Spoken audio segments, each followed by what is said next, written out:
हरि ओम स्वस्ति न इंद्रो मृगस्रावाः स्वस्ति नः पूषा विश्ववेदाः स्वस्ति नस्तार्क्ष्यो आरिष्ठानेमिः स्वस्ति नो बृहस्पतिर्दधातु वृषालशवा मारुताः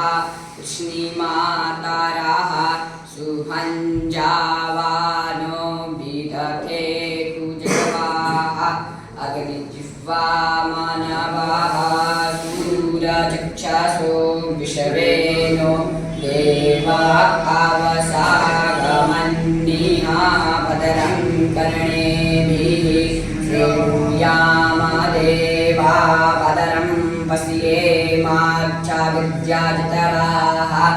स्थिरैरङ्गैस्तुष्टुवाग्स्वस्ति नो विव्यासेमहि देवायुधं जदायुषतमिन्नु शरदो अन्ति देवा जतरा निश्चकरा जरसन्तन्नाम्मा